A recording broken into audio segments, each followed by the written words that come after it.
Actuellement, on attend beaucoup de femmes dire qu'elles vont plus se laisser faire.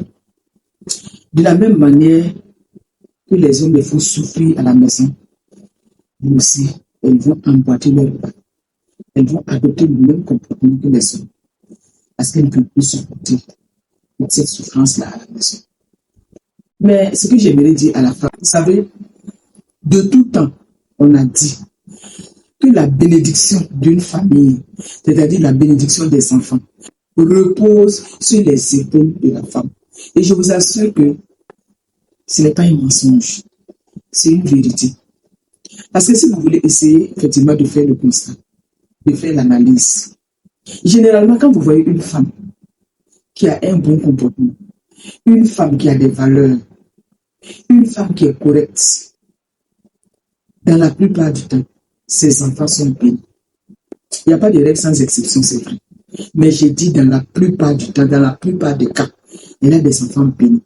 Elle a une famille épanouie.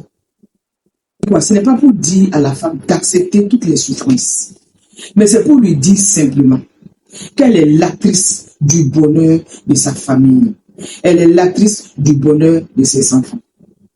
C'est pour dire, n'emboîtez pas le pas de vos maris lorsqu'ils ne sont pas corrects.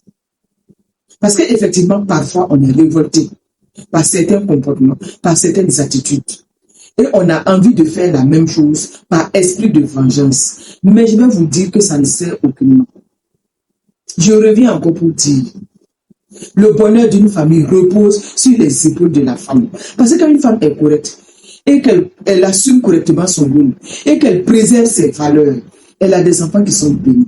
La bénédiction là, de Dieu va reposer sur la vie de ses enfants. Et généralement, ses enfants là vont réussir. Parce qu'elle a le temps de s'occuper de ses enfants. Elle a le temps de prendre soin d'eux. Elle a le temps de leur donner l'éducation qu'il faut. Et elle est un modèle, elle est un exemple pour eux. Il faut remarquer ça. Même quand l'homme déconne, il fait ce qu'il veut. Généralement, ça n'impacte pas trop sur la vie des enfants. Quand la maman demeure correcte, quand elle ne tient pas compte de son mari, elle ne tient pas compte du comportement de son mari, et qu'elle sait qui elle est, et qu'elle joue parfaitement son rôle à la maison, ses enfants seront bénis. Et moi, je voudrais encourager les femmes. Je nous encourage, quel que soit ce qui se passe, restons nous-mêmes, préservons nos valeurs, assumons nos responsabilités à la maison. Je reviens encore pour dire, ce n'est pas pour dire que nous devons accepter toutes sortes de mépris. Nous devons accepter toutes sortes de souffrances, etc. Ce n'est pas ça.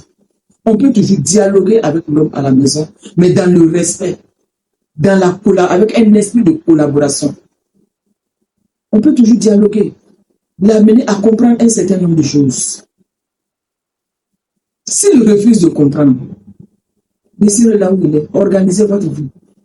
Soyez indépendante financièrement pour ne pas dépendre de lui. Vous allez vous épanouir. À un certain moment, il faut savoir faire des choix. Il y a beaucoup de femmes qui le font et qui réussissent. À un certain moment, quand vous constatez que bon, le mari, effectivement, il a un comportement qui n'est pas ça, peut-être qu'il n'est pas trop impliqué dans la vie de famille, mais mettez-le à côté et vivez votre vie avec vos enfants. Cherchez à être autonome financièrement. Construisez votre vie. C'est regrettable de le dire, mais il faut qu'on le dise. À un certain moment, vous construisez votre vie sans lui. Oui. Parce que vous-même, ça dit que vous voulez préserver votre paix. Vous voulez préserver votre paix intérieure. Donc, vous vivez sans lui, vous le mettez de côté. Et puis, vous menez votre vie calmement avec vos enfants, sans tenir compte de sa présence. Parfois, c'est nécessaire. Mais je vais revenir encore pour dire, n'emboîtez pas les pas d'un homme qui n'est pas sérieux. N'emboîtez pas les pas d'un homme qui n'est pas correct.